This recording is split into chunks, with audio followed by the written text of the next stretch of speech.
dapat straight A. Okay, insyaAllah. Okay, sebenarnya kan kita tahu sama ada kita mampu atau tidak, kita tahu usaha kita macam mana kan. Jadi kita, orang kata tepuk dada tanya selera lah, awak nak tak dapat A.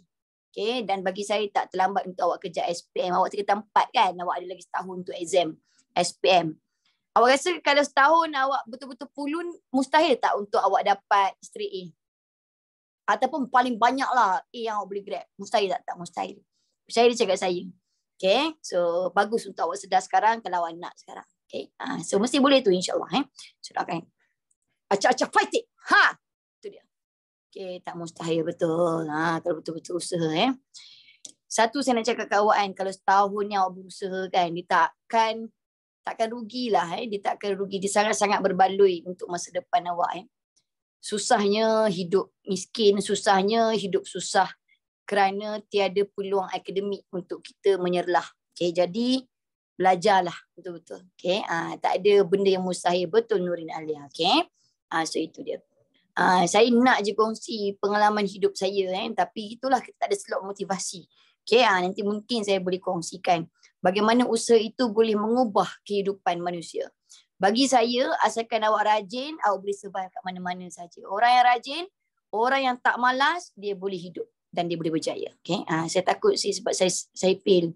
Jangan, bagi saya fail tu, gagal tu adalah benda biasa, resam dalam kehidupan. Asalkan kegagalan awak tu, awak buka balik kegagalan awak tengok apa yang menyebabkan awak gagal.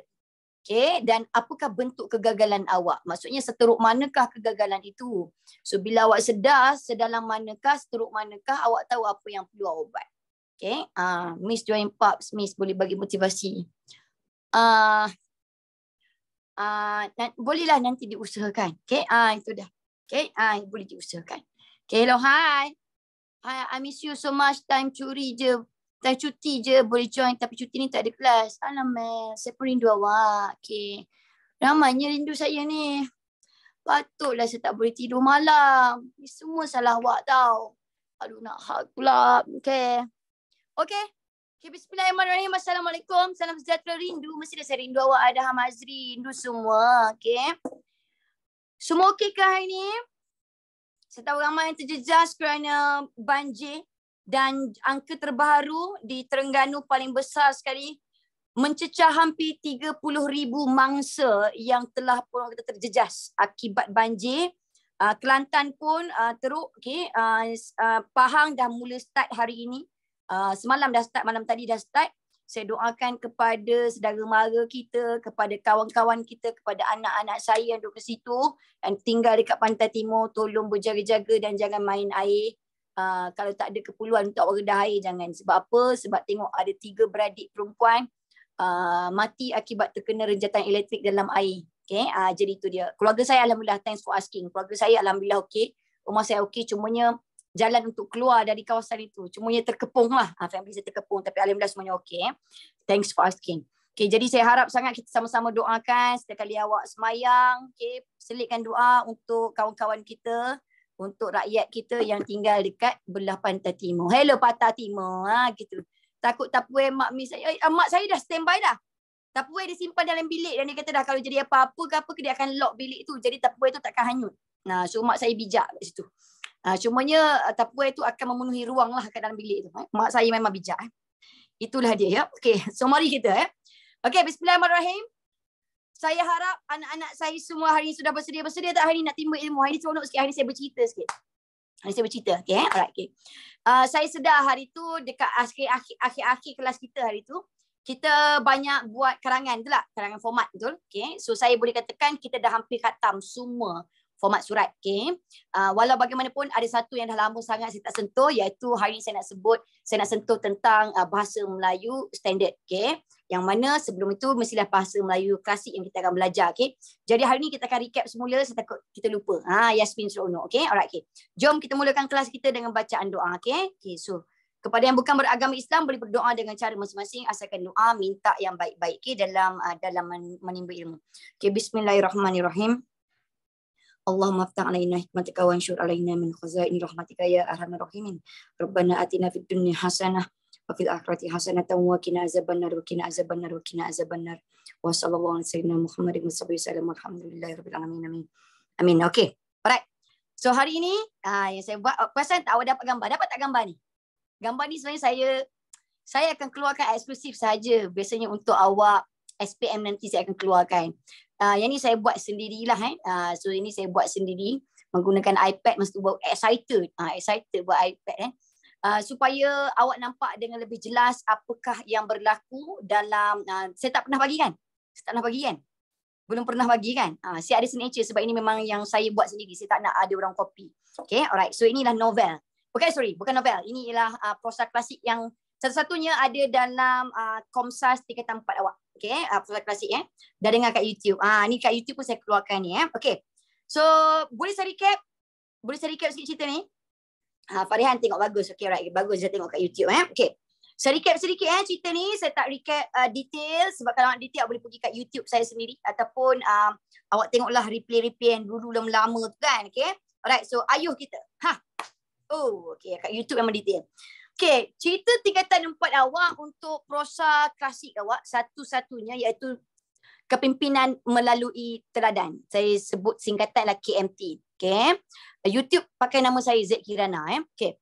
Kepimpinan melalui teladan. Okay. Kepimpinan melalui teladan ni saya bagi tahu dulu maksud yang tersirat di sebalik kepimpinan melalui teladan. Maksudnya apa?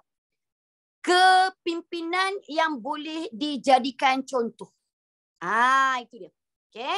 Jadi saya akan recap sedikit. Cerita ini berkaitan dengan kuasa apa melawan kuasa apa. Zaman dahulu awak kena tahu cerita seperti ini kadang-kadang ada tercatat dekat dalam sejarah apa yang dah berlaku. Kemudian dijadikan sebagai kisah oleh, kita panggil sebagai penglipur lara. Penglipur lara ni orang yang tukang buat cerita. Jadi kadang-kadang dia dengar cerita melalui sejarah dan dia akan tukuk tambah sedikit. Kadang-kadang tukuk tambah untuk memberikan rasa lebih sedap lah cerita itu. Kadang-kadang diberi unsur percintaan, kadang-kadang unsur marah yang lebih-lebih. Itu biasa berlaku. Jadi saya boleh katakan jalan cerita dia ada berkaitan dengan sejarah. Tapi pastilah bila dia sebut tentang cerita akan ada tukuk tambah. Right? Okay, so jom saya bacakan. Susah Miss nak jadi pemimpin apa ni? Nak jadi pemimpin. Sekejap pemimpin yang bagus sebab banyak kena kecam kat sekolah. Bagi saya kecaman itulah yang akan menjadikan awak lebih kuat. Okay, right. Okay, so ini dia. Awak tengok ini Majapahit. Okay, mestilah Majapahit ini bukan kuasa kita. Kan? Dan Majapahit nak melawan Melaka. Apa yang menyebabkan mereka ini bertelagah? Okey, zaman dahulu awak kena tahu. Dia ni nak sebarkan pengaruh adalah melalui apa? Melalui peperangan. Okey, jajahan takluk. Maksudnya siapa yang dapat lebih banyak land, tanah, dialah yang lebih berkuasa. Semakin banyak teluk rantau yang dia conquer, semakin besar dia punya kuasa. Okey, antara kuasa yang besar pada zaman dahulu, contohnya ialah Siam antara yang besar. Okay, BM ke sejarah ni ada kaitan sebab dia adalah prosa Melayu klasik. Okay, alright. So jom tengok Majapahit saya cerita dulu siapa yang ada dekat Majapahit. Okay, nama raja dekat Majapahit tu ialah nama dia ialah Patih Gajah Mada. Okay, Patih Gajah Mada. Patih Gajah Mada ini antara yang terkenal. Patih Gajah Mada merupakan antara pemimpin yang bijaksana. Dia antara perancang peperangan yang bijaksana. Okay, ini antara nama yang disebut-sebutlah Patih Gajah Mada. Tapi sebab dia ni ialah musuh kepada Melaka, makanya kita anggap dia juga ialah musuh kita lah. Okay, Patih Gajah Mada. Kalau awak tengok dekat sini, Seri Betara ini ibarat macam orang yang ada kaitan dengan darah keturunan dia, cumanya dia bukan pewaris raja. Ini pewaris raja. Mungkin ini ibarat bapa saudara dia ke apa ke yang tahu selok-belok tentang pentadbiran. Kita panggil dia sebagai Seri Betara. Seri Betara ini kalau perasan kalau cerita dalam Thor tu kan, dia pegang tongkat macam gini kan, dia macam berjanggut beruban. Okay, raja kena patuh kepada dia juga. Tapi walau bagaimanapun ni tetap raja. Okay, maksudnya yang ni kena bagi nasihat. Okay, ini lebih kepada menasihati. Dan dia ni perlu dihormati. Okay, so faham tak tentang Seri Betara dengan Patih dengan Gajah Mada? Seri Betara dengan raja, boleh Okay, so ini dia. Maksud dia selalu hormat sebab apa? Macam pakcik dia lah lebih kurang Okay, maksudnya dia tahu tentang adat dan budaya diraja lah. Okay, alright. Satu hari, okay, sebab mereka ini nak menjajah, nak lebarkan pengaruh. Okay, ada seorang pendekar sakti dekat Majapahit, nama dia ialah Petala Bumi. Ingat Petala Bumi Petala Bumi ni offer kepada Seri Betara dengan Parti Gajah Mada. Dia kata, saya ni, kami ni, saya 7 beradik. Dia kata, kami 7 beradik. 7 beradik maksudnya dia orang 7 bersaudara. Semua lelaki semua. Parti Gajah Mada kata, kami ni volunteer. Kami bertujuh saja nak pergi serang Melaka. Kita conquer Melaka. Dia kata macam tu. Oh ya ke? Sure ke? Tak ada hal. Tak payah bawa angkatan perang. Kita orang bertujuh pun dah okey. Dia kata macam tu. Right? Okay. Alright, okay. Mana lagi berkuasa, Parti Gajah Mada ke Seri Betara? Ingat, Parti Gajah Mada raja, dia lagi berkuasa. Tapi macam mana pun dia kena hormat kepada Seri Betara. Sebab apa? Setiap sistem kerajaan, beraja, mesti ada adat peraturan dia. Okay, jadi ni kena ikut adat-adat dan peraturan. Inilah akan nasihatkan dia. Okay, sebab dia tak boleh buat suka hati. Sebab setiap benda ada undang-undang. So inilah akan remind dia. Okay, right. Jadi, Petala Bumi dikata dia nak serang Melaka, nak conquer Melaka bertujuh saja dengan adik-beradik dia. Okay, dia tahu, okay fine, pergilah. So 7 bersaudara itu pergilah ke Melaka. Tapi apa yang berlaku, ini dia. Petala Bumi dia kata 7, 1, 2, 3, 4, 5, 6, 7. 7 orang. 7 orang semua gone. Dibunuh. Dan kalau nak tahu 7 ini, semuanya hebat-hebat. Memang hebat sangat-sangat. Okay, kiranya yang paling power lah dekat Majapahit. Okay. Dan apa yang berlaku? Siapa yang bunuh dia? Laksmana Melaka. Dia tak cakap tahu Hang Tuah ataupun tidak. Tapi disebut Laksmana Melaka. Tapi kita assume dia sebagai Hang Tuah lah. Okay, Laksmana Melaka bunuh. Laksmana seorang saja. Bunuh semua 7. Yelah, patutlah dibunuh. Sebab apa? Ini kan sempadan Melaka. Dekat mana dibunuh? Dekat Bukit Cina. Bukit Cina ini terletak juga dekat Bandar Melaka. Hampir-hampir dekat Bandar Melaka. Okay, dekat kota Melaka. Tak panggil bandar lah. Okay, so ini dia. Ini macam 6 jahanam ke, tapi ni 7. Hampirlah tapi di 7 saudara. Okay. So, zaman dulu bukan ada Instagram yang terus tahu kematian semua on the dot, tak. Okay, tapi selepas beberapa lama, mungkin selepas minggu mungkin, akhirnya berita kematian 7 orang ini akhirnya tersebar dekat Majapahit. Okay. Dan Parti Gajah Mada tanjat boboi. Mati 7 orang tentera kami. Dia dipanggil penjurit. Penjurit maksudnya ialah askar, tentera. Kita macam tu Tetapi bila kita letakkan dia ni, kena tahu penjurit ialah tentera ataupun askar. Ataupun pejuang, pendekar, pahlawan nak boleh pakai. Warrior lah. Tetapi istilah penjurit tidak sesuai kita pakai untuk penjahat yang masuk dekat negeri Melaka. Takkan kita nak panggil askar juga. Kecuali awak nak buat dia sebagai askar Majapahit, tak apa. Jadi bila dia masuk, dia intrude kan. Dia kacau Melaka, kita akan panggil dia sebagai penjahat ataupun kita panggil penjahat lah lebih tepat. Okey, so Parti Gajah Mada terkejut dan dia sedih. Dia sedih kerana dalam 7 orang tu ada seorang tu sangat rapat dengan dia. Yang paling rapat dengan dia adalah Petala Bumi. Petala Bumi ada ilmu yang sangat sakti. Okey, kenapa kena tahu cerita dia? Sebab awak kena jawab soalan dia nanti. Okey, right. So dia sedih sebab itu antara kawan baik dia. Itu antara kawan baik dia. Okey. Jadi apa yang berlaku dia sebut tak kena. Nak maklumkan kepada keluarga Petala Bumi yang Petala Bumi dah pun mati. Okay? Tetapi mulut orang memang cepat. Lagi ini kalau ikutkan dekat mana-mana negara sekalipun, tong sampah pun bercakap. Akhirnya berita kematian Petala Bumi itu diketahui oleh isteri dia. Inilah isteri Petala Bumi. Isteri dia. Okay, so nampak tak dia cry a river. Nangis ni, macam manja kali dia ni. So isteri dia tahu dah mati. Dah mati. Okay. Lepas tu pula.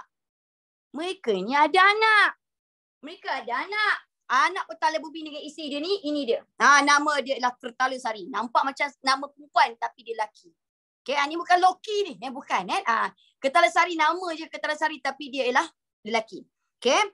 So saya ceritakan dulu tentang Kertala Sari. Watak utama dalam cerita ini Kertala Sari ni dia lah anak penjahat dan dia juga ada ilmu sakti. Ilmu sakti dia ni didapat kerana dia mempunyai satu keris sakti. Okay, keris dia ni, keris itulah yang menyebabkan dia lebih kebal. Okay, keris dia ni menyebabkan dia boleh menjadi halimunan.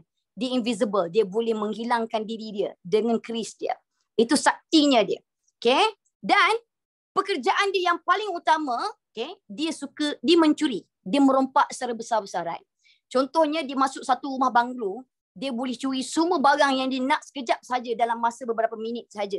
Sebab orang tak nampak dia bawa barang tu. Barang tu pun akan jadi halimunan apabila bersentuhan dengan dia. Macam itulah ibaratnya betapa besarnya dia punya kuasa kerana kuasa halimunan dia kerana keris gitu. Okay, jadi ini cerita dongeng kemis.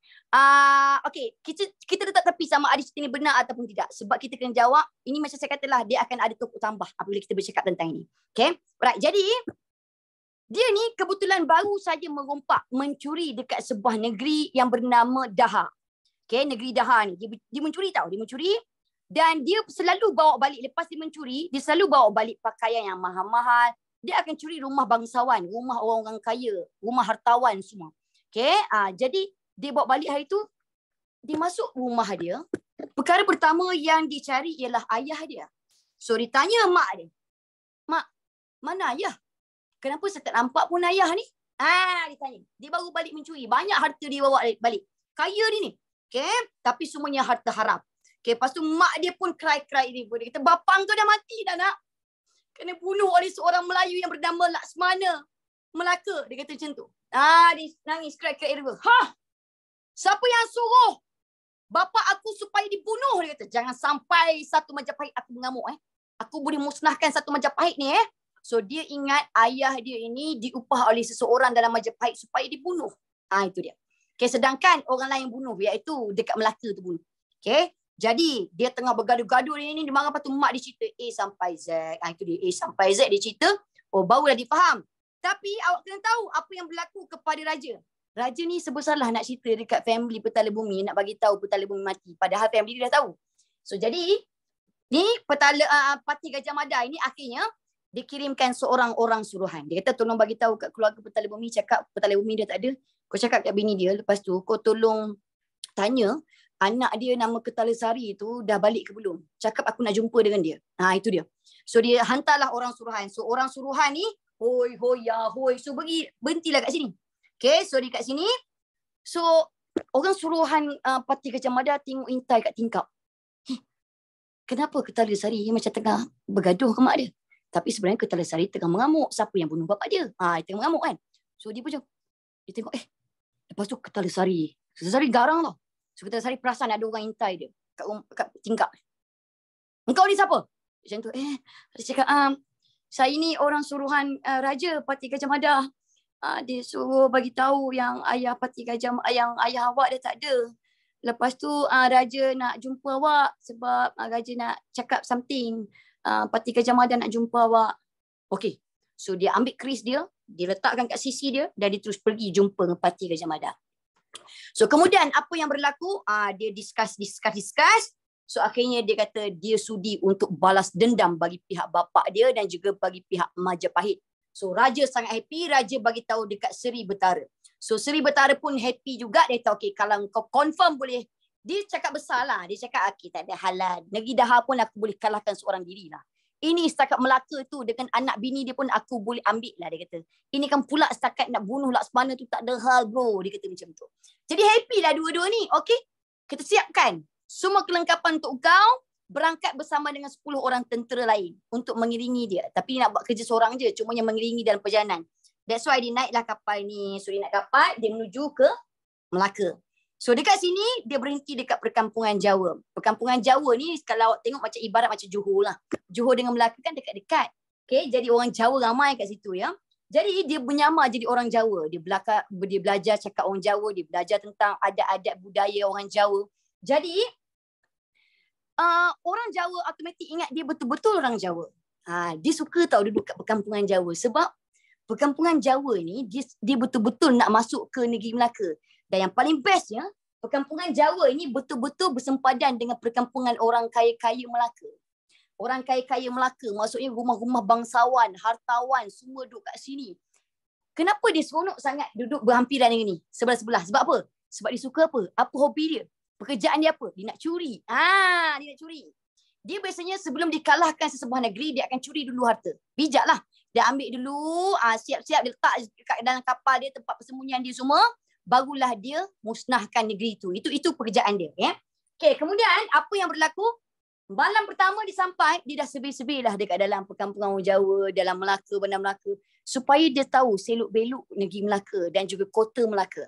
Sebab dia nak plan mencuri dan juga merosakkan negeri Melaka. Okay, kemudian apa yang berlaku? Satu hari dia tahu tentang bijak ini, dia sangat bijak. Okay. Orang Jawa dengan Melaka mempunyai hubungan yang sangat rapat. Bahkan ada orang dari Jawa ini berkahwin dengan orang Melaka.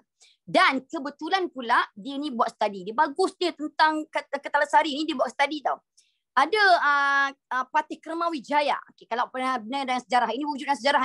Patih Kermawijaya merupakan seorang pembesar berketurunan Jawa, tetapi dia adalah pembesar Melaka. Kalau pernah dengar Patih Kermawijaya. Okay. So Patih Kermawijaya datang dari sini, bukan Jawa.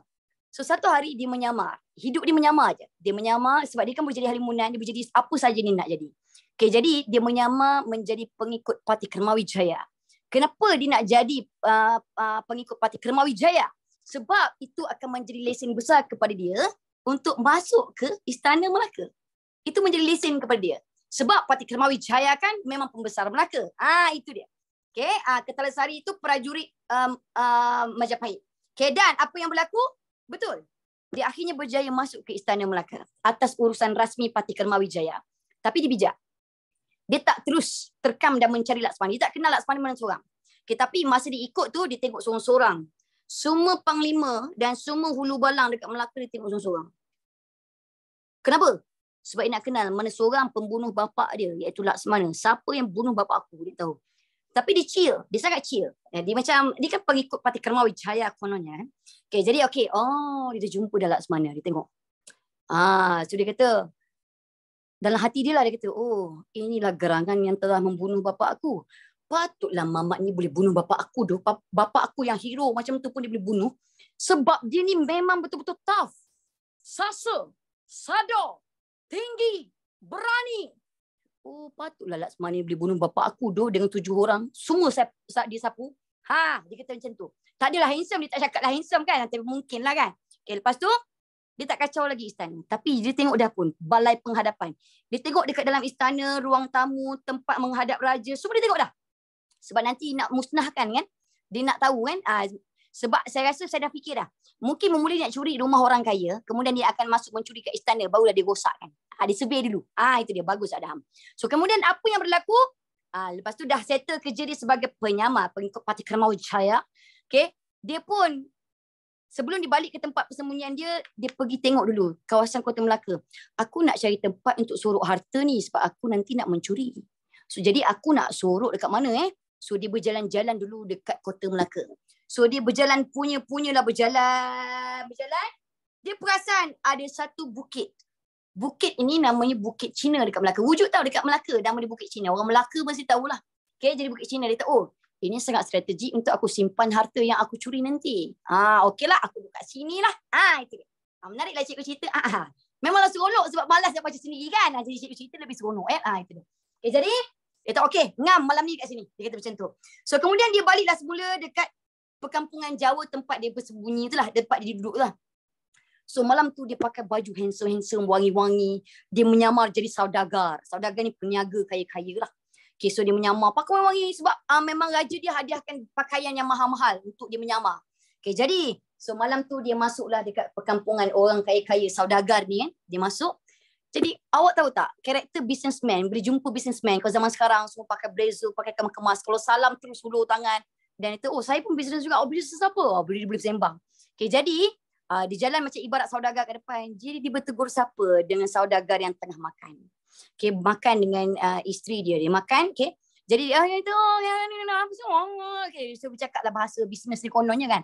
Okay, jadi dia siap dijemput untuk makan malam lagi bersama dengan saudagar dan isteri saudagar itu. So dia makan, sampailah dah larut malam. Dia sembang tentang bisnes kan.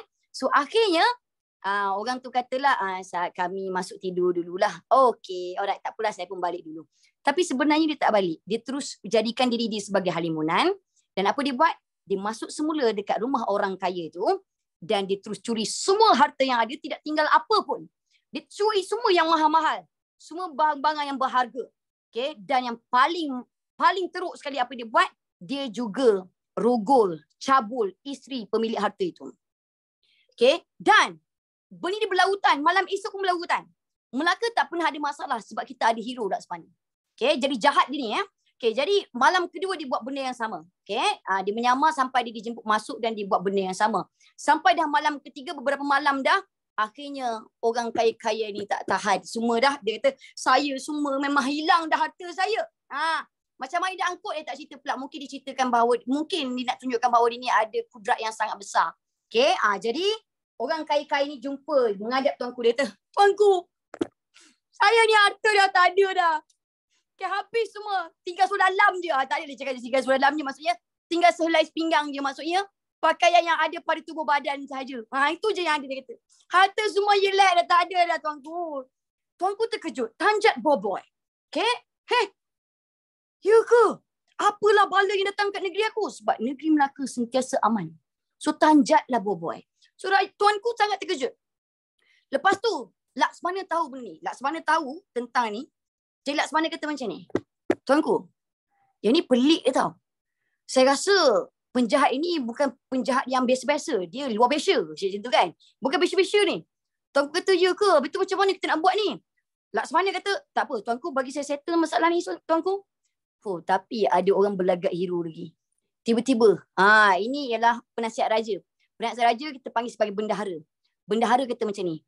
Tuanku, jangan bagi Laksmana settle. Ini bukan tugas Laksmana. Tuanku, bendahara ni lah penasihat raja tau. Kayak orang kanan raja. Tuanku, ini adalah tugas Temenggung. Temenggung kena jaga keselamatan negara. Jadi, kita tugaskan Temenggung dulu. Dah Temenggung tak boleh buat, barulah kita bagi kepada Laksmana. Laksmana ni memang tak sabar-sabar nak jaga negeri kan. Okay, jadi Temenggung ini, raja kata, oh ya ke? Okeylah, tak apalah kalau macam tu. Kita panggil Temenggung. Temenggung, malam ni engkau dengan orang-orang kau, malam ni engkau dengan orang kau berjaga dekat kampung orang kaya-kaya. Okey tuanku, Temenggung ni ketua angkatan perang. Okay, jadi Temenggung berjagalah malam tu dekat rumah orang kaya-kaya semua kat kampungan orang kaya. Setiap ceruk dijaga kan. Tapi Kertalasari nak masuk mencuri lagi. So Kertalasari nak masuk kan. Kertalasari nak masuk. Saya tengok malam tadi tak ada orang berjaga. Yang ini ada peralatan senjata semua bagai kan. Ada bukan senapang. Ada tombak lagi kan. Tak ada hal bro. Dia kan ada ilmu halimunan. So dibaca je jampi dia dengan keris dia terus jadi halimunan. Dia masuk selamba je lalu kat tengah-tengah orang ramai yang tengah berjaga tu. Orang tak nampak dia dan dia masih buat benda yang sama iaitu mencuri harta orang kaya dan juga dia juga mencabul isteri pemilik harta. Pagi esoknya tuanku tanjat. Bila orang mengadu, tuanku rumah saya still lagi orang masuk pencuri. Dengan isteri saya pun kena. Temenggung, aku suruh kau jaga kan? Kau jaga tak? Dah tuanku. Orang saya jaga semalam. Okey, kalau semalam orang kau jaga, aku nak malam ni kau yang berjaga. Dia kata, engkau yang berjaga. Engkau sendiri berjaga. Okey tuanku. So dia kumpulkan 500 lagi orang. Temenggung kumpul lagi 500 orang dengan kelengkapan yang lagi banyak. Tapi masih Kertalasari buat benda yang sama. Masa tu, Laksmana dah offer kali kedua tau. Laksmana dah offer, tuanku bagilah saya settle. Tapi dia kata, Laksmana kau tak boleh, Laksmana kau tak boleh tinggalkan istana. Nanti siapa nak jaga better dengan family better. Manja kali tuanku. Tuanku takut tuanku takut kau jadi apa-apa. Raja risau. Okay. Jadi dia pun patuhlah kepada arahan raja. Jadi Laksmana ni nak buat macam mana kan raja tak bagi kan. So kemudian yang paling best, ini paling best lah. Kan bendahara kan nasihatkan raja supaya tak bagi kat Laksmana settle kan. Disuruh bagi Temenggung ikut betul-betul hierarki kan. Okay. Kemudian apa yang berlaku? Akhirnya pada malam itu rumah bendahara yang kena masuk perompak. Kena masuk Kertalasari. Itu dia. Akhirnya bendahara kena tulang kau. Laksmana nak jaga aku tak nak. Itu dia kan. Okay. So akhirnya Laksmana kata, tuanku, rumah saya pula kena masuk pencuri tu. Tuanku harta semua hilang. Habis tuanku. Habis. Kata macam tu. Tuanku marah lagi kepada Temenggung. Kesian Temenggung. Temenggung tak bersalah. Temenggung tak tahu dia ada ilmu sakti. Okay. Jadi dia kata tuanku. Laksmana kata tuanku. Tak boleh jaring tuanku. Bagi saya. Malam ini je. Bagi saya sekejap je saya tinggalkan tuanku. Dekat istana ni. Saya janji saya akan bagi protection kat tuanku. Jadi tuanku kata. Okeylah kalau macam tu. Sebab tuanku saya tahu. Kalau saya tak settlekan ni tuanku. Saya rasa lah malam esok saya rasa dia akan masuk kat istana. Tuanku, dia masuk istana? Saya macam tu. Okay, sorry. Saya nak mood sikit. Sorry. Okay. Dia akan masuk istana? Tidak. Macam tu. Okay, jadi tuanku pun takut kan? Okeylah. Pergilah, pergi. Kau tangkap dia. Sebab saya tahu tuanku apa yang saya perlu dapatkan untuk tangkap dia. Saya tahu dia ada hikmat. Dia tahu dia ada hikmat. Laksmana dapat rasa dia ada satu benda seperti tangkal. ataupun keris. Terima kasih Nadira. Okay. So akhirnya malam tu dia survey dulu. Dia tengok, oh dia nampak tau. Dia nampak tau Kertalasari. Kertalasari betul dia nak masuk ke Istana Melaka. Tapi nasib baik Laksmana dia siap-siap letakkan palang sekeliling istana dengan tombak semua dan dia baca jampi tau. Ini pun ada ilmu jampi juga. Okay. So dia jampi dan dicampakkan dia punya tangkal tu, automatik tombak itu saling berlaga-laga. Tombak tu saling berlaga-laga, bunyi macam mesin. Jadi maksudnya apa? Laksmana tinggalkan istana bukan tinggalkan macam tu sahaja. Dia tinggalkan dengan ada jampi supaya melindungi istana. Tetapi dekat istana masih lagi ada banyak hulu balang. Jadi nak cakap bahawa jangan risau tuanku, saya dah buat kerja ni semua, okey. Dan betul malam tu Kertalasari yang jahat tu, dia memang nak masuk istana dah. Okey, dan dia dah hintai cakap, dia nak masuk istana ni. Apa dia buat? Tiba-tiba kan Kertalasari dengar macam bunyi bising tau. Bunyi tombak berlaga. So apa dia buat? Dia ambil sebatang kayu.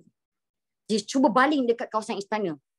Kayu tu hancur. Bunyi macam kayu tu dihancurkan oleh tombak tu. Jadi maksudnya, Kertalasari fikir, ini bukan jampi biasa ni.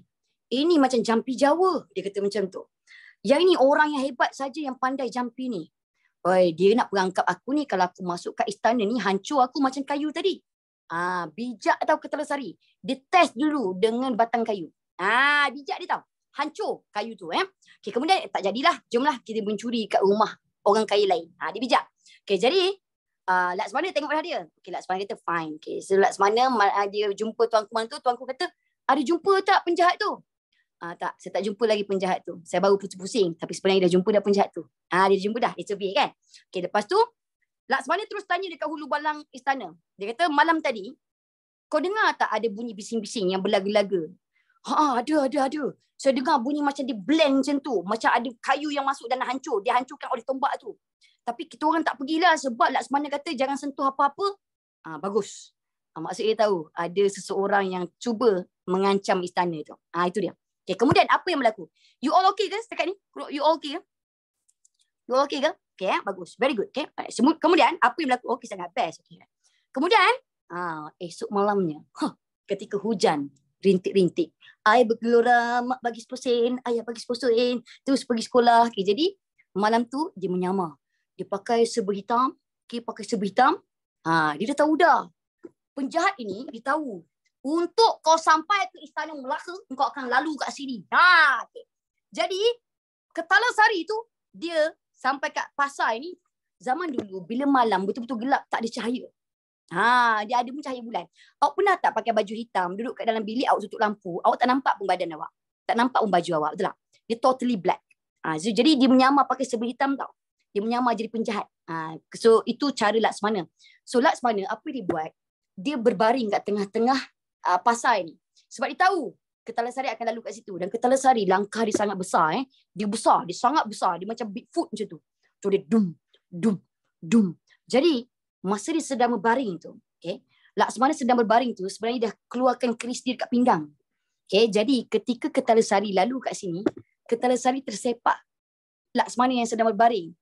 Tapi dia tersepak saja, aku terpijak bangkai lah. Dia ingat itulah bangkai, sedangkan itulah Laksmana yang sedang menyamar.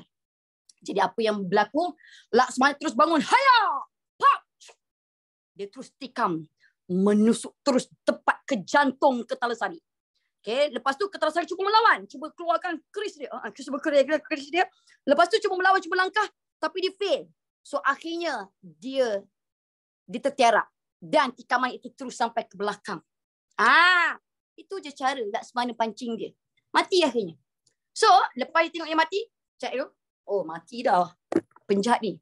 Dia confirm penjahat ni sebab dia dengar bunyi derapan langkah tu sangat kuat. Dan apa yang berlaku? Dia keluarkan keris dia. So dah mati dah. Dia ambil keris dia balik. Dan apa yang berlaku? Dia ambil dua perkara. Pertama, dia ambil keris Kertalasari sebab itulah hikmat dia, sakti dia. Kedua, dia ambil kemaluan Kertalasari. Dia ambil dua tu, dia bawa balik. Dia cakap astagfirullahalazim. Itu dalam cerita lah, bukan saya buat cerita. So dia ambil, dia bawa balik. Ada juga yang tanya, cikgu, dia gay ke? Bukan. Dia bukan gay. Tapi sebab apa? Itu simbolik. Simbolik kalau ada soalan lah, tapi tak ada soalan. Okay, simbolik ini sebab apa? Sebab dia kan cabul dan juga rogol isteri pemilik harta. Itulah satu lagi sebagai bukti lah, of course. Jadi awak bayangkan dia tak ada keris, dia tak ada itu.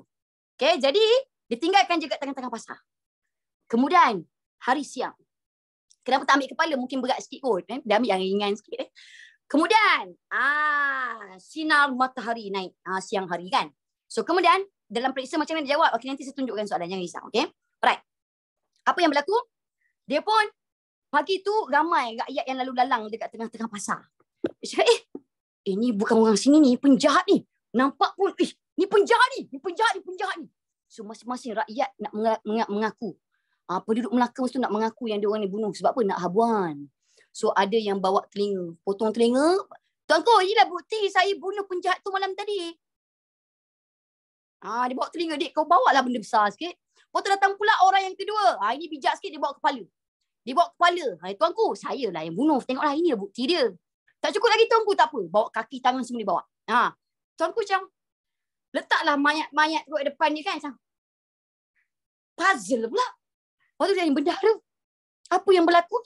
Siapa yang sebenarnya bunuh? Ini mengaku, tu mengaku, ni mengaku. Dia kata macam tu. Okay, lepas tu bendahara kata, saya rasa macam ni lah tuanku. Jangan percaya dulu cakap semua ni. Kita kena tunggu Laksmana. Memandangkan Laksmana ni tak datang lagi. Saya percaya Laksmana mesti tahu sesuatu tentang apa yang berlaku ni. Dia kata macam tu. Kemudian, tuanku kata, betul juga tu. Tiba-tiba sampailah Laksmana. Hoi, masuk ke istana. Masuk istana, bawa dua pertandaan tu, dua bukti tu. Dia bawa dua bukti tu. Bendahara kata, tuanku, inilah dia pertandaan yang kukuh. Kan ada dua benda lagi yang tak lengkap. Tengok tu puzzle-puzzle dia tak lengkap lagi. Akhirnya Laksmana yang melengkapkan dia. Macam tu.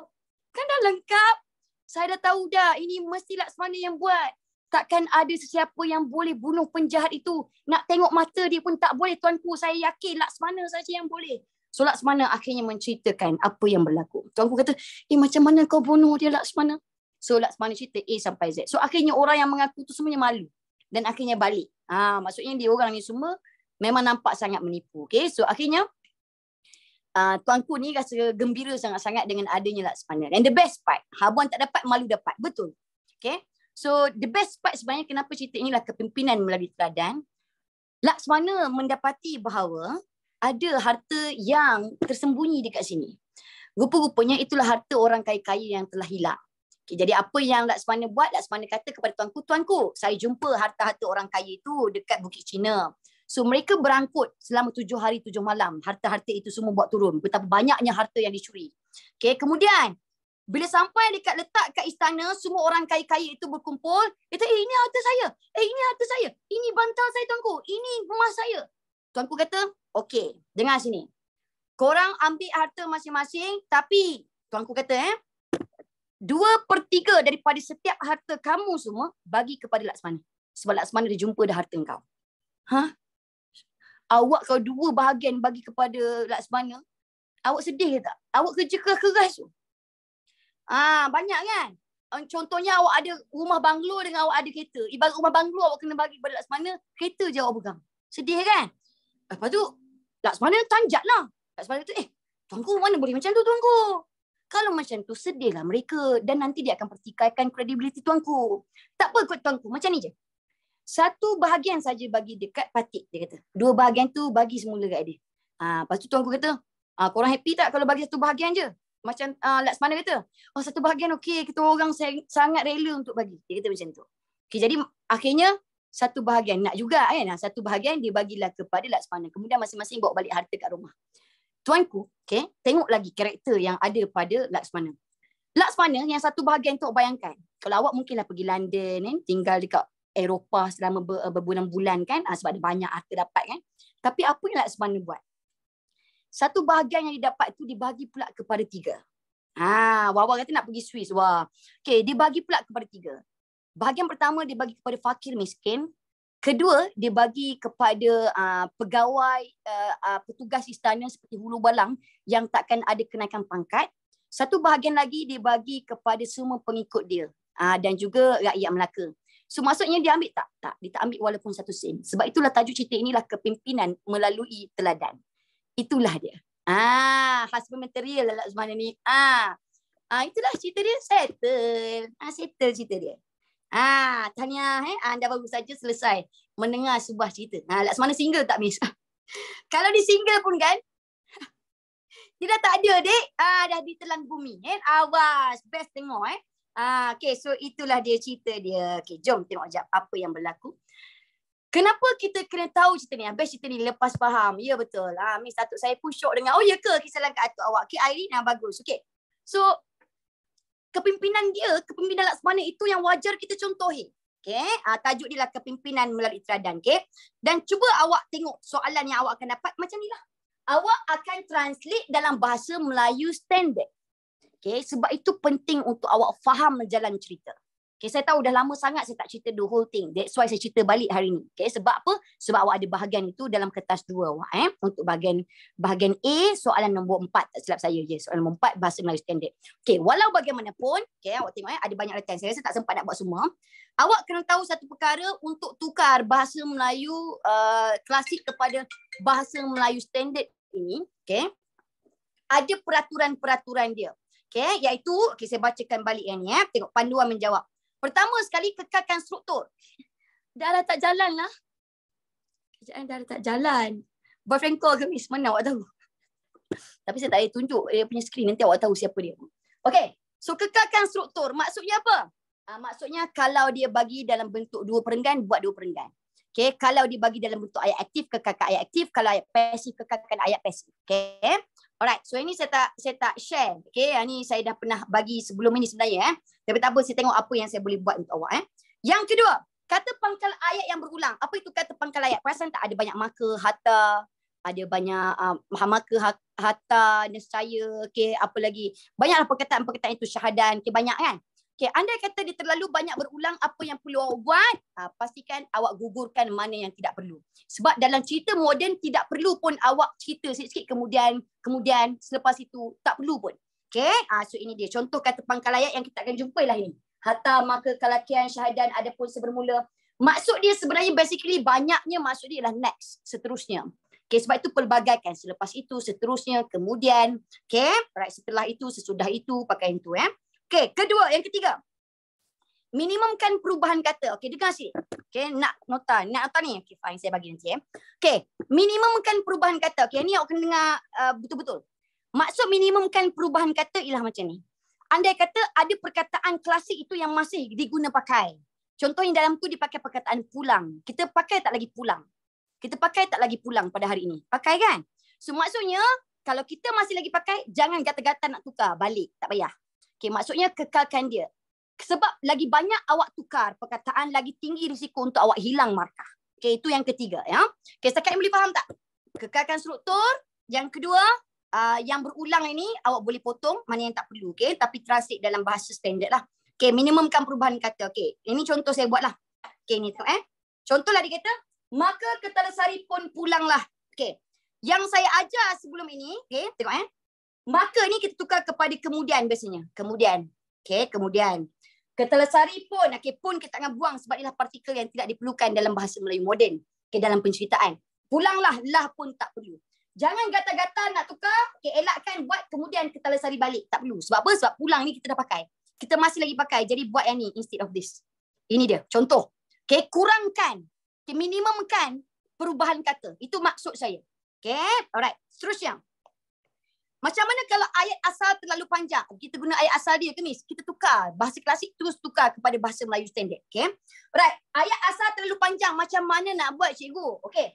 Ayat terlalu panjang. Sampai dipakai nokta bertindih. Dipakai koma terlalu banyak. Sampai awak tengok, cikgu. Saya rasa sebenarnya boleh pecahkan kepada 3 ayat dalam ni, cikgu. Tapi dia buat sekaligus sampai putus nafas saya, cikgu. Jadi apa yang perlu awak buat? Boleh.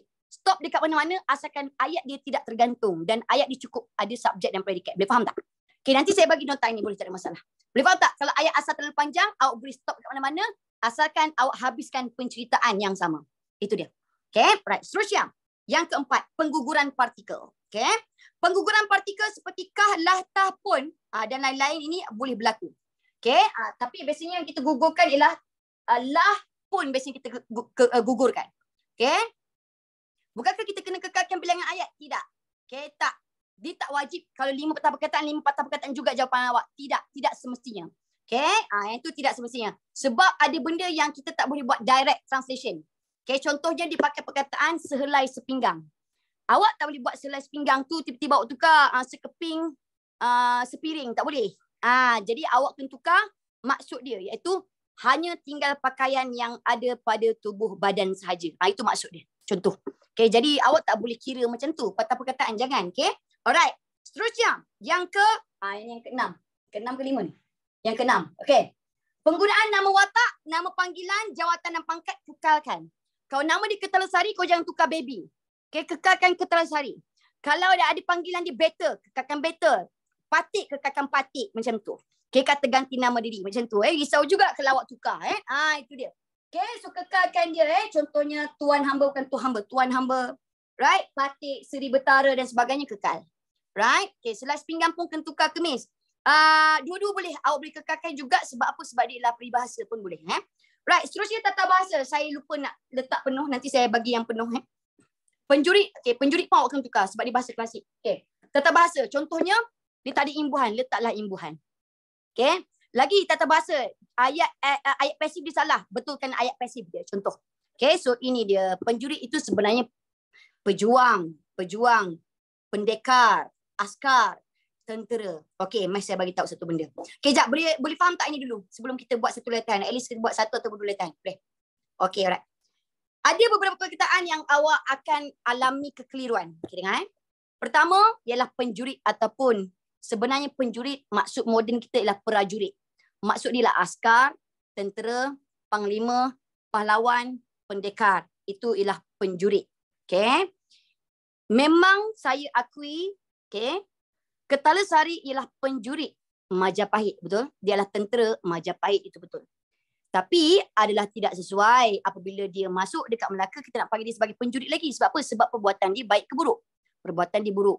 Jadi, semua penjurit yang disebut ketika dia berada dekat Melaka, kita sebut dia sebagai penjahat.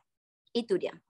Walau bagaimanapun, kalau awak nak buat dia sebagai askar, awak kalau boleh buat askar Majapahit ataupun askar asing ke apa ke, itu boleh.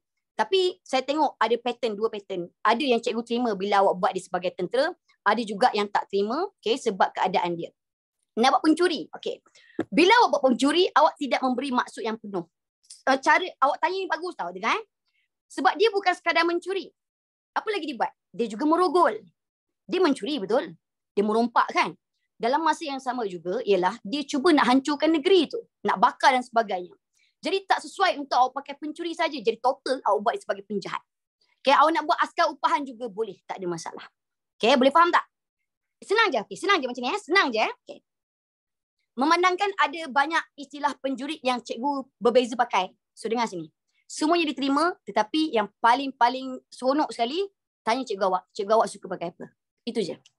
Askar upahan boleh, awak nak buat dia sebagai penjahat boleh, tapi jangan pakai penjurit klasik. Moden ialah prajurit. Okay? So senang kata askar ataupun tentera. Tanya cikgu awak, cikgu nak saya pakai prajurit, cikgu nak saya pakai penjurit apa?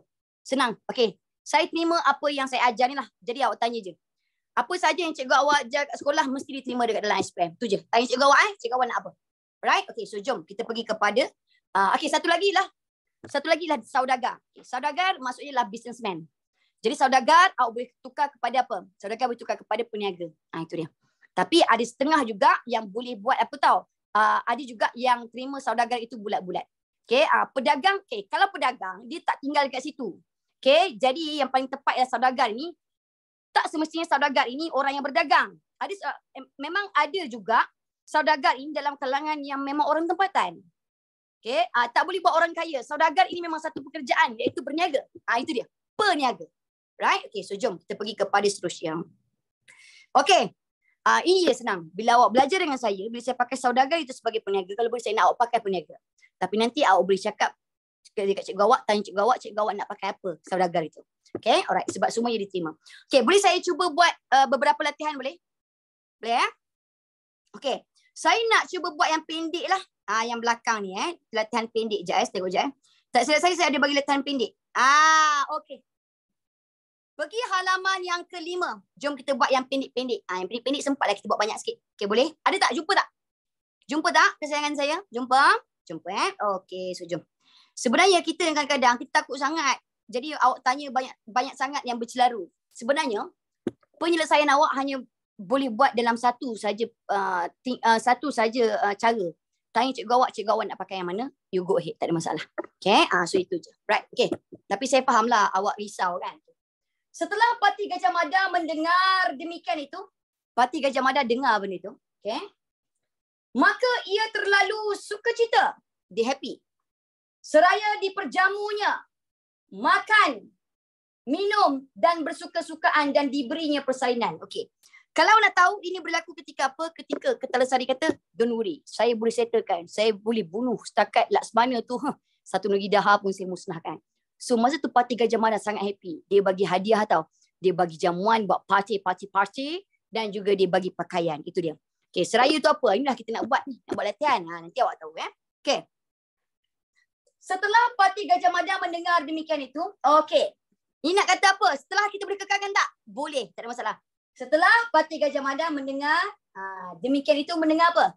Mendengar kata-kata itu, mendengar perkara itu, mendengar hal itu pun boleh. Itu dia. Nak buat kata-kata juga boleh. Mendengar kata-kata itu, kata-kata siapa? Kata-kata Kertalasari. Ini dia. Okey, itu dia kita pakai. Yes. Okay, maka, cuba tengok. Maka kalau awak nak kekalkan, boleh, tak ada masalah. Okay, tapi nak gugurkan pun boleh tak? Boleh. Let's say saya nak gugur. Okay, saya nak gugur. Contoh. Okay, alright. Kalau kita mendengar tentang itu, mendengar tentang apa itu? Mendengar tentang, ini macam tergantung. Okay, ni kita mesti letak satu perkara. Okay, satu objek. Okay, alright. Tapi cubaan yang baik. Tengok Setelah Parti Gajah Mada mendengar kata-kata itu, okay, ia terlalu sukacita. Ia ni, klasik tukar kepada moden apa dia? Dia bagus Vishalan, bagus pandai. Dia terlalu sukacita. Sukacita maksudnya apa? Terlalu apa dia? Terlalu gembira. Sukacita sekarang ni terpakai dalam urusan formal dan surat kita boleh pakai, tapi dalam cerita tak pakai sukacita. Okey, dia atau baginda. Okey, sebab kalau dia pakai macam ni, pakai je dia, tak ada masalah. Kecuali kalau dia pakai baginda, awak ambil. Lagipun kita tak pakai baginda untuk Parti Gajah Mada sebab dia ialah dia adalah bahagian yang jahat. Okay, bahagian musuh. Itu dia. Okay. Alright. Seraya. Seraya apa maksud dia? Sambil. Ataupun nak buat lalu boleh tak? Boleh. Lalu juga boleh. Okay. Lalu diperjamunya. Diperjamunya ni ialah kalau ikutkan. Okay. Kalau ikutkan sepatutnya tak perlu buat diperjamu. Kita sebut apa? Dijamunya. Ya, maksudnya diberikan makanan. Itu dia. Dijamunya. Oh, dia dijamu makanan oleh tuan rumah. Itu dia. Okay. Maka dijamunya makan ataupun dihidangkan boleh tak? Dihidangkan pun boleh juga. Tapi saya nak kekalkan juga. Okey, lalu dijamukan. Dijamunya makanan. Okey, dijamunya makanan. Okey, dijamu olehnya lah ni maksudnya. Okey, dijamu olehnya. Makan, minum. Mungkin saya tambah makan, minum ni tambah apa? Makan dan minum. Kalau saya tak nak pakai dan, sebab sini dah pakai dan. Ganti satu lagi maksud dan, apa dia? Satu lagi, serta. Pandai, serta. Hebatlah. Serta bersuka-sukaan. Okey, bersuka-sukaan ni maksudnya apa? Bersuka-sukaan maksudnya apa? Cuba bagi satu idea kepada saya. Okay, kita baca dari awal. Setelah Parti Gajah Mada mendengar kata-kata itu, dia terlalu gembira. Lalu dijamunya makan dan minum serta bersuka-sukaan. Maksudnya apa? Serta bergembira. Mungkin boleh buat bergembira. Bagus. Dia yang tahu. Bersuka-sukaan. Sebab kita sebut bersukaan, kita sebut bergembira. Kita bergembira. Bersukaria juga boleh. Bagus, saya terima. Bersukaria juga terima. Bagus. Okey. Dan diberinya persalinan. Okey. Mungkin dan ini tak sedap dah kita nak ulang balik. Mungkin saya nak pakai benda lain. Contohnya apa? Mungkin saya nak buat seterusnya pun boleh juga. Okey, kemudian juga boleh. Bagus. Okey. Kemudian. Ataupun saya nak buat lantas lah. Lantas pun boleh sedap. Okey, lantas. Lantas. Maksud dia lalu. Okay, diberinya persalinan. Persalinan ni awak boleh pakai. Hari ni pun boleh pakai. Tapi yang paling sedap adalah pakai pakaian. Itu paling sedap. Paling moden. Okay, bersukaria tak ada sengkang ke? Tak ada. Nanti kita belajar tentang tata bahasa yang tu. Okay. Alright, so saya bacakan ni. Saya bacakan sikit. Tengok jawapan kita. Awak tengok betul atau salah. Setelah Parti Gajah Mada mendengar kata-kata itu, dia terlalu gembira. Lalu dijamunya makan dan minum serta bergembira. Lantas diberinya persalinan. Itu dia. Lantas diberinya pakaian pun boleh. Tak ada masalah. Boleh? Tukar dan sebab banyak diulang je, Miss. Tengok saya pakai sebab dan ni terlalu banyak saya pakai. That's why saya gantikan. Dia ada banyak pilihan. Okay, sama juga kalau ini nak tukar sebelum, boleh tak? Miss, saya nak tukar sebelum, boleh tak? Boleh? Okay, tengok saya buat sebelum tengok Alright, tengok asalkan maksud tak berubah. Setelah Parti Gajah Mada mendengar kata-kata itu, dia terlalu gembira, lalu dijamunya makan dan minum serta bergembira sebelum diberinya persalinan. Itu dia. Okay. Right. So boleh faham tak? Makanan dan minuman boleh tak, Miss? Makanan dan minuman nampak dia macam terlalu objek sangat. Okay, makan minum tu maksudnya general. Itu dia. Okay, alright, bagus, very good. Okay, kita cuba buat satu lagi, boleh? Satu lagi Okay, satu lagi. Tengok ni.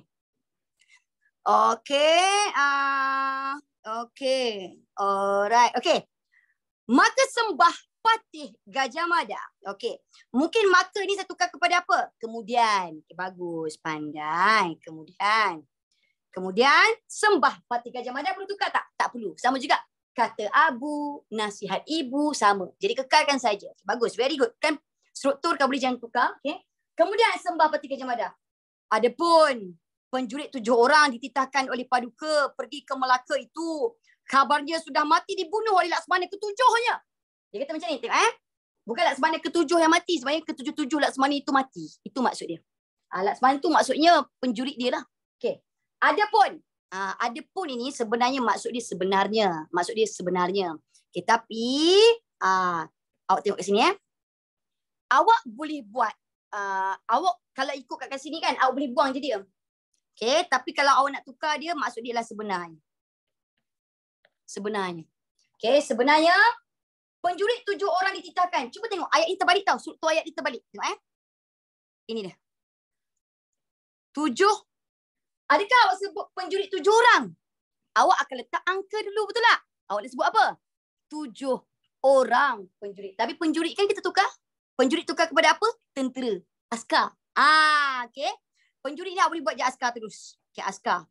Okay, tapi saya akan letakkan dia kat depan sebab dari segi tata bahasa dia salah. Okay. Jadi saya buat sebenarnya 7 orang askar. Tentera pun boleh.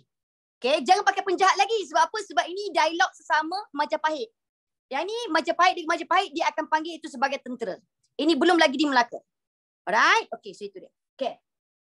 7 orang penjurit ataupun 7 orang askar dititahkan oleh, ni tambah satu apa dia? Tambah satu kata hubung please. Supaya dia lebih cantik, cuba teka. Okay, tengok Sebenarnya 7 orang askar dititahkan. Yang. Nak tambah telah boleh tapi tak ada makna pun. Okay, kat situ Yang dititahkan oleh Paduka Betara pergi ke Melaka, tak ada masalah, all good. Okay, pergi ke Melaka. Okay, itu kabarnya sudah mati. Itu, okay. Sebenarnya bila ada itu tu, 7 orang penjurit adakah ada dekat depan mata dia? Ada depan mata dia tak? Tak. Jadi itu tu perlu tak sebenarnya? Itu tak payah. Okay, jadi buang je. 7 orang penjurit yang dititahkan oleh Paduka Betara tu, okay. Kabarnya boleh tukar tak? Tak perlu. Dia okey je. Kabarnya. Okay, kabarnya dia tu ni, okay. Tapi awak nak kata dikabarkan pun ataupun diberitahu pun boleh juga. Tapi ini boleh kekalkan jadi tak ada masalah. Okay, pergi ke Melaka. Pergi ke Melaka boleh tak ada masalah. Okay, dia all good. Okay. Sudah mati. Okay, sudah ni mungkin nampak dia terlalu santai sangat. Mungkin ni awak nak tukar apa? Telah mati. Telah mati oleh Laksmana. Ni. Yang ni ketujuhnya salah tahu sebab nanti dia akan punya apa? Laksmana ke-7 jadinya. Jadi apa yang perlu kita buat kat sini betul kan? Ke-7-7-nya mati. Ke-7-7-nya. So kat sini akan ada koma. Itu dia. Tengok Alright. Tengok saya bacakan Okay, dengar Kemudian sembah Patih Gajah Mada. Sebenarnya 7 orang askar yang dititahkan oleh Paduka Betara pergi ke Melaka. Kabarnya telah mati dibunuh oleh Laksmana. Ke-7-7-nya. Di koma sikit. Nak cakap 7-7 mati, semua settle. Dia kata macam tu. Boleh faham tak? Okay, bagus. Very good. Thank you. Okay, right. Jadi, boleh tak kalau yang ini kita sambung dalam slot yang kedua boleh? Kita ada slot yang kedua kan? Boleh kan? Okay, kalau macam tu nanti kita sambung. Boleh tak saya tak bagi lagi jawapan kat sini, tapi saya akan bagi panduan menjawab tadi. Saya dah bagi siasat nanti. Untuk next slot kita, jangan ketinggalan. Okay, esok kita sambung Nanti saya bagi tahu kepada staff untuk pakai balik. Okay, so itu dia. Terima kasih yang banyak. Love you, Jadi. Baik tahu. Okay. Jangan lupa solat. Bye-bye. Assalamualaikum. Bye-bye. Love you.